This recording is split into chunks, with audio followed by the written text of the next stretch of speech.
Well, welcome to question 70 of the Secunda Secundae. The topic is injustice with regards to witnesses, and I am Dr. Thibault.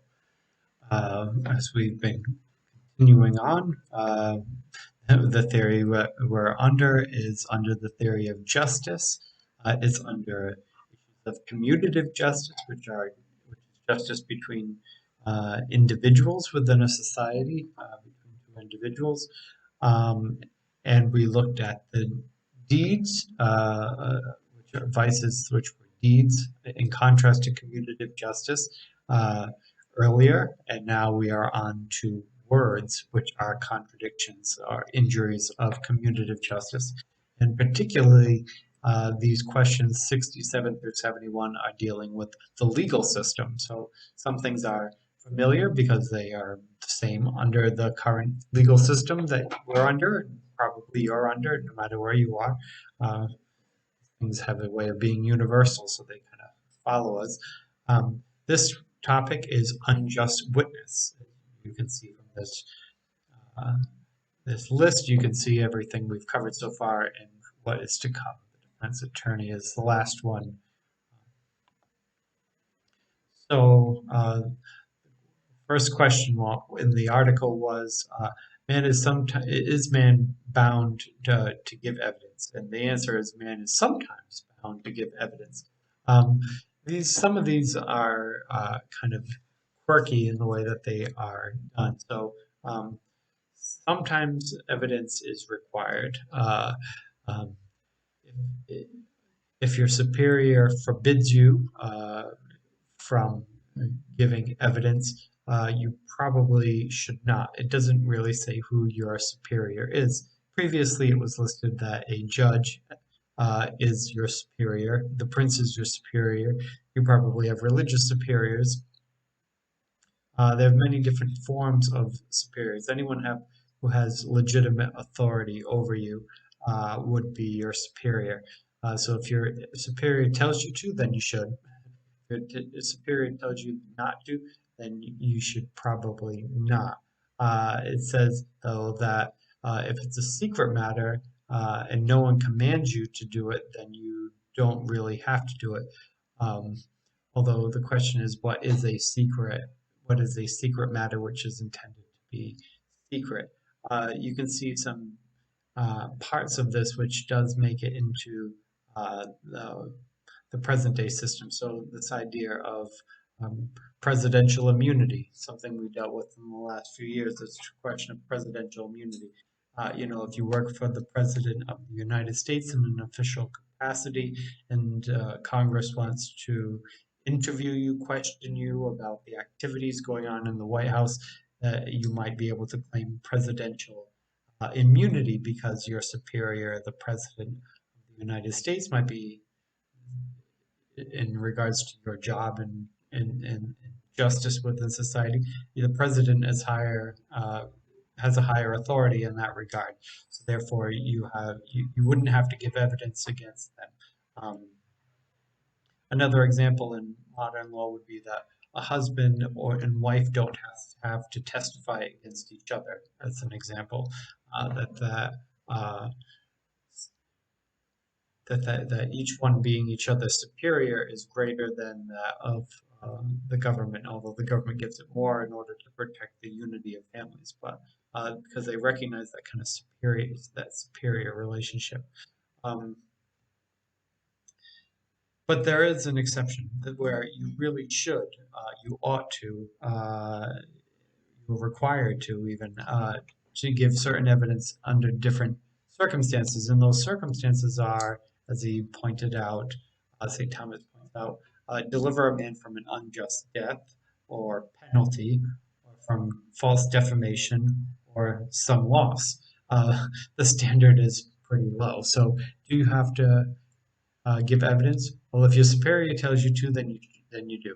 If you don't have a superior or they're telling you not to, then you don't have to, unless it's dealing with this issue of saving another person from death or penalty or defamation or some loss. Some loss is a very low margin. So if there's a trial if there's a trial, then there's going to be a loss to somebody. That's the way trials work. If a trial is inconsequential, that there's no consequences, then they wouldn't have a trial. So because there's a trial, you already are assuming that there will be some loss. Therefore, your evidence is almost always required if you have necessary um, evidence. So although it says no, it's not always required, um, it would be a very rare exception that your evidence is not required. I know that might be a bit of a long explanation, but how he lays it out. And he uses a number of lines of scripture, one being rescue the poor and deliver the needy from the hands of the sinner. Also, if you uh, don't help out, then you're consenting to the injustice being done. By your silence, you're consenting. From the letter to the Romans, St. Paul's letter to the Romans. Um, in dealing with clergy, he addresses this specifically in Article 1, and that deals with should a clergy person um,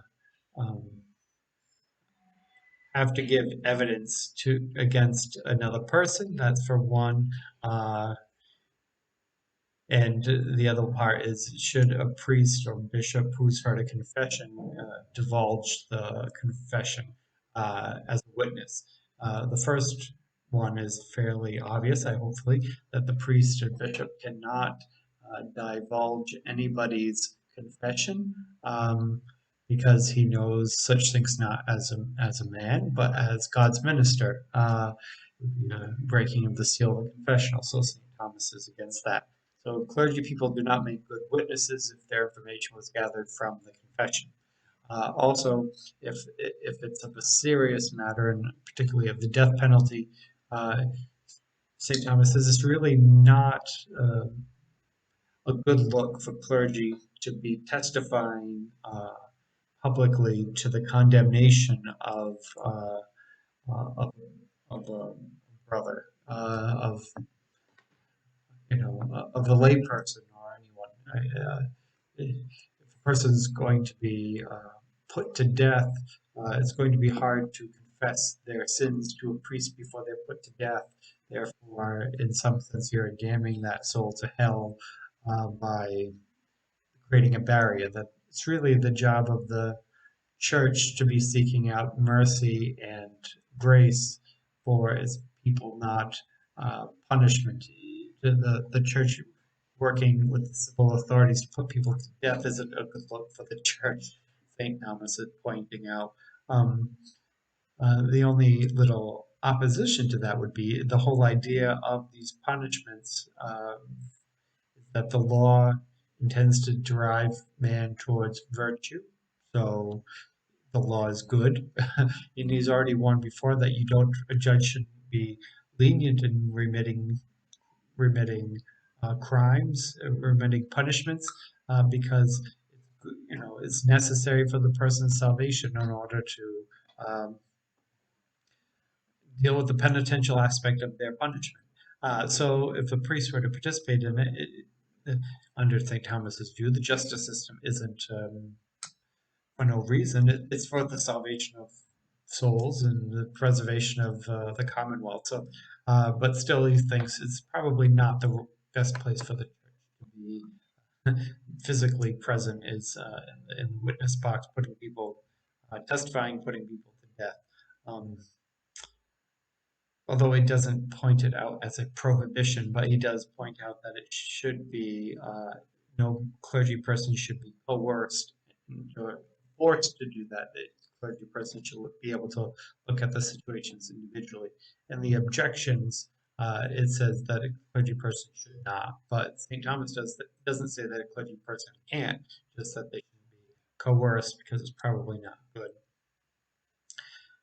He then asks in Article 3, Article 2, is the testimony of three people enough as a witness? And he says, well, it's really impossible to ever get certitude. There's no magic number that you say, well, this number says this, then 100% this must be true. There's always reasons why people could lie. There could be coercion. People could be confused. There's multiple. The court system is not going to be perfect, no matter what number or system you use. It's only going to be for the best.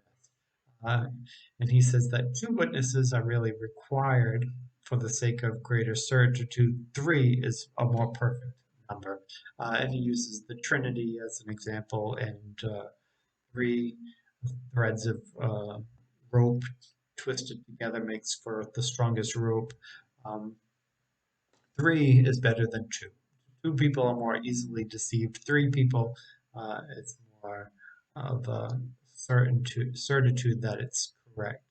Um, he does say that, you could say 100 witnesses, but at some point you end up losing the advantage of this, right? If you say that you can never convict somebody unless you have 100 witnesses, what are the chances? What are the situations whereby when crimes are committed, there's 100 witnesses? There's not.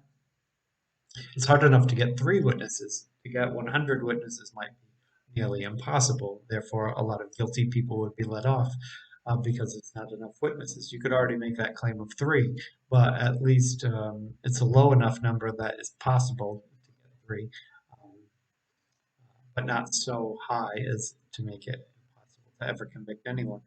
Um, he says that witnesses don't have to perfectly agree with one another.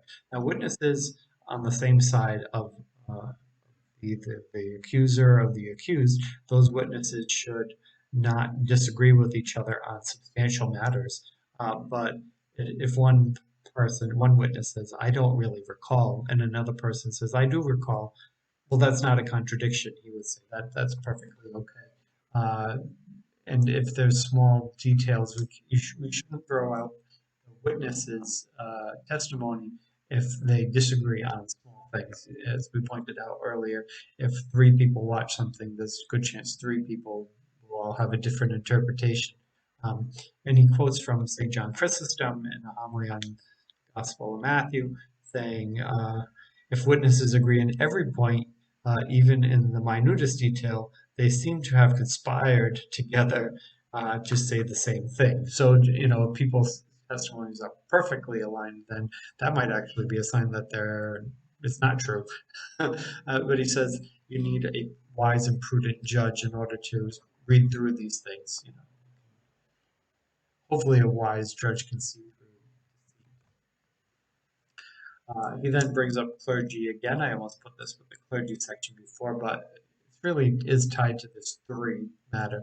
Now, this one will be not well liked probably by secular society, but he's quoting this decree that said that a bishop shall not be condemned uh, save on the evidence of 72 witnesses, nor a cardinal priest in the Roman Church unless there be 64 witnesses, nor a cardinal deacon of the Roman Church unless there be 27 witnesses, nor a subdeacon, acolyte, exorcist, uh, a reader, or a doorkeeper without 7 witnesses. Uh, that's a lot of witnesses. So it's a much higher standard than three. If you're even a doorkeeper of the church, you need 7. And he says, really, this rule exists for 3 reasons. And now, this first quote from the decretal, as part of the objection. So it's part of objection 3. His response is not that he just stamps objection 3 as his opinion. He doesn't. He says there is good reason to require higher standards when there's an accusation of clergy. However, he doesn't say what number. Doesn't say 72. He doesn't say 4. He doesn't give any number. But what he does point out is that there should be a higher standard when witnesses are speaking against the church. And he has 3 reasons why. The first reason is, he says, if a person is within a position of the church, particularly high positions in the church, they have been hopefully selected to be in those positions because of their sanctity, because of their morality, because of their virtue. Um, Others, large groups of people have recognized the virtue and the goodness of this person. So if that's true, if this person has been recognized by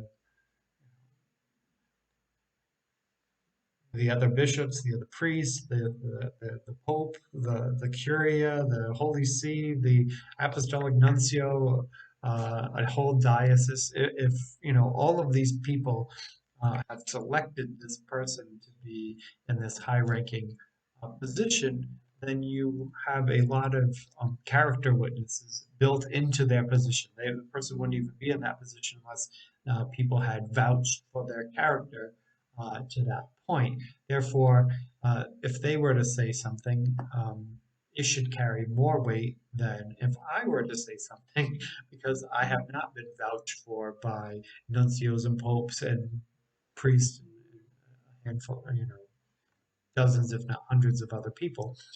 So therefore, uh, St. Thomas is not an egalitarian. He thinks that people should be judged on on the merits. So, on their merits, they have a higher virtue and moral standing and sanctity and standing than other people. So that's just how that's how he views it. Um, he also says the church has many enemies. Particularly, he says, if anybody's a high-ranking person like a bishop or a priest, they may have made judgments against people in the past. Therefore, they may have enemies. And if you have enemies, then they may try to destroy you. So he says those who give evidence against them should not be believed indiscriminately unless they be very numerous. So, as you can imagine, the church also has many enemies and also has deep pockets where it's very profitable to sue the church. There's a lot of people who don't like the church's stance on many issues related to women and gender, sexuality, and they feel very injured by the church for not agreeing with their perspective, and maybe they've been wronged in different ways. But if you have a vendetta to destroy the church, then all you need is anyone who wants to destroy the church and make a lot of money in the process of doing it. Um, if we just listen to that, then the church might as well close today. And this was not exactly the same in the Middle Ages, but there were certainly enemies of the church in the Middle Ages who would lie in order to try to destroy it. Um, he does bring up this last point, which is probably the most controversial of the three. Not that the first two weren't controversial, but condemnation would detract from the public opinion, from the dignity and authority of the church. So he's saying the church has dignity and authority, but if you detract from the public's opinion of the church's actual dignity and authority, people could follow it, and it could lead to their own damnation by not following the church's advice because they have been convinced that the church doesn't have valid dignity and authority. So that would be a problem. But he gives this caveat to it that says, unless the thing that is being accused of is very notorious to manifest, very serious in nature, and then in which case it would be a grave scandal if the clergy person were tolerated, allowed to remain in their position.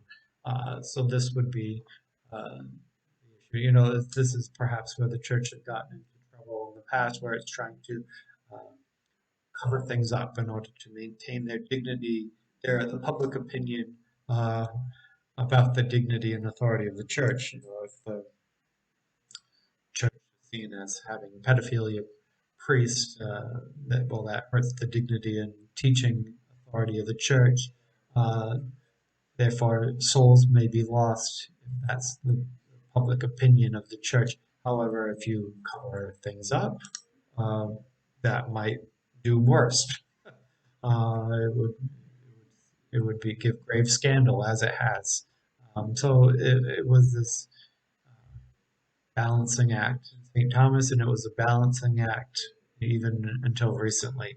And perhaps the church hasn't always been correctly balancing that. This one is probably will be the most disliked of all of the parts of this section, and this is that people with bad reputations should not be trusted. Can we trust all witnesses? And no, you can't trust all witnesses. Some people have bad reputations. They have done bad things. They're criminals themselves. They are constant liars. You look the person up, and they've sued their last five employers for whatever reason. Well, if they sued their last five employers, you don't want to hire that person because you're next. Those types of people. So you can't trust everyone. Um, then they have these other groups, and this is the controversial part. You can't be trusted fully. Those who have defects in their reason, and the people who we list as having defects in their reason are children, which back to the sexual abuse crisis is not perhaps part of the problem if you don't think children make good witnesses. Although I think we can also then practically say that children do not always make the best witnesses because they don't they children under 7 they don't have full reason, so they might not actually know. Right? Imbeciles, which are people who have deficient mental capacities for thinking very erratic. To look up the definition, it would say stupid people. Stupid people lack rationality. So I guess sometimes they might not make the best witnesses. Um, and women, that's probably the controversial one. Women don't have full reason. Now, I defend Aquinas and Aristotle quite a bit when it comes to them talking about misformed women as misformed humans or deformed women, or however somebody might translate it. I'll defend Aristotle on that because anytime something exists within male and female within a species, and one thing is lacking in one versus the other, he calls it a deficiency, even though he doesn't actually mean it as deficient as in not correct and like not good. You know, without a particular fin he might call deficient, even though it's not deficient. That just means it lacks a fin, a particular type of fin. So I'll defend him on women not being properly rational. I really don't have a defense for that, other than he's using Aristotle and Aristotle's view of the nature women. And for both of them, the only positive thing I could try to spin on this, and it's not going to convince many people, but I'll still give it the context, is that for St. Thomas, all things in nature aim at the ultimate good. So having you think that women have a deficiency in reason, it's because they have strengths in other things. And there's this yin and yang, this complementarity of men and women, that women are more nurturing, men are more rational. They come together through the rib of Eve. The unity is recreated in husband and wife, and that yin and yang, that positive and negative, it comes together to create the greatest good. So that is his view of the world. So he doesn't look at deficiency in this way as being evil or wrong or immoral in some sense. It just means that's not their strength, I guess. Just like he would say sensitivity is not a strength of men. Not that men aren't sensitive, but maybe they're typically deficient in it. Um, uh, you can take what you want with that. Because St. Thomas, he also holds the Virgin Mary as the highest exemplar of human beings after Jesus Christ himself. So therefore, to say that Mary is deficient in reason but is far superior to any other saint would be a sign that reason is not the highest.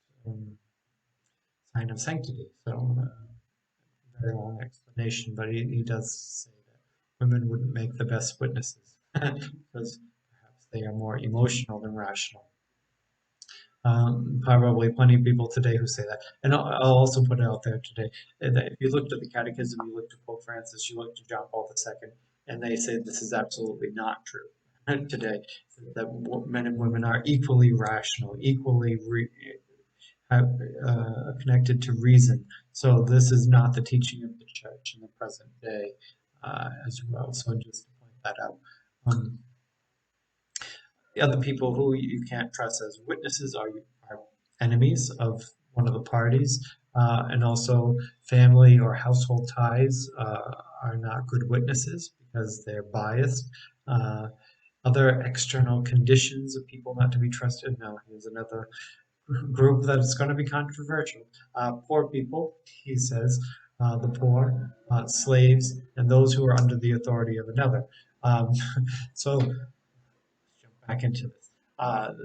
Why can't you trust poor people? Well, poor people have, in his writings, poor people could be bought, and that's the only real thing. You know, if you consider that the Jewish authorities kind of bought support in order to call for the condemnation of Christ.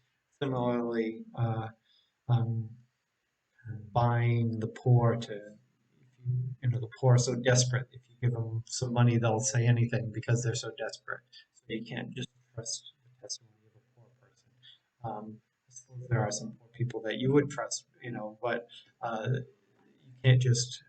There's a lot of reasons, a lot more reasons not to trust somebody who's poor. You know, I guess something we do now is like if you want to be in national defense, you have to have good finances because if you've been bankrupt twice before, the government will hire you because they think that the Russians could hire could could uh, could buy you. You know, you're susceptible. If you might go bankrupt, you're susceptible to being bought. So even today, that's still part of the rules. Slaves, he doesn't go into much of an explanation, but since they're not really free to um, you know, in terms of being poor, even more poor. You know, if your master demands that you say something, then, you know, if they don't, they could be killed, they could be sold, they could be beaten. You know, you can't really trust them because they have a lot to lose by going against somebody who's telling them to do something. And the same thing for those who are under the authority of another. You know, if somebody who could be commanded to lie, you can't trust them as much as the free person would, who's responsible for what they say. And at the end of the end, he just says you ought to be careful not to believe everyone readily. That's kind of a good summary. So hopefully I did a little bit of justice to that, even though I know it's a very hot button. Jumped right into the fire with that one. Um, the false evidence always a mortal sin? Now, this one, if you don't read it carefully, it almost you would think, well, yes, of course, it's a mortal sin because it goes so strong at the beginning. False evidence is a threefold deformity. Even when you just look at that, that sounds like that'll be a mortal sin if it's a threefold deformity. The first one is perjury, because when you go on trial and to be a witness, you're going to take an oath, a promise to tell the truth. So if you were to lie, it's perjury against an oath. You put your hand on your Bible, you swear to tell the truth, the whole truth, nothing but the truth, so help you God. So then if you were to lie, you know, you lied against God, an oath, solemn oath. So that's a mortal sin. So that's clear. And St. Thomas says that's the worst of them. That's the worst. The next one is violation of justice. You know, by your lying, you're going to lead to injustice occurring. You know, if they listen to you and their testimony makes the difference. It determines the outcome of this thing, and you've lied. Well, then some innocent person could go to jail, or somebody guilty could go free. You violated justice itself in doing that. And he points in this section too, thou shalt not bear false witnesses, right? In scripture, not to bear false witness. It's perhaps the most literal interpretation of not bearing false witnesses, not lying under oath in a court of law. So that would also be a mortal sin. Um, and then the last one, he kind of says, well, every lie is a sin. Um, and every lie is a sin. So you go, well, then clearly all this is a mortal sin. But really, if you look to the last one, what he's also saying is, but not every falsehood is a lie. So, and you can see this in the responses as well, where he's really saying, if the person is made a false claim under oath, and they believe it, they think it's true, they were at the convenience store that was being robbed and they saw this guy come in and they held up the convenience store, and then later on they do a lineup and the witness identifies the person who they thought they saw, and they go to a court of law and they say, yep, that's the guy I saw robbing it. And it turns out that wasn't the guy. Well, the person has bore falsehood. Um, but if the person actually believes it, to the best of their memory, that person looks like the person that they believe did it, then it's not a sin. It's not a mortal sin.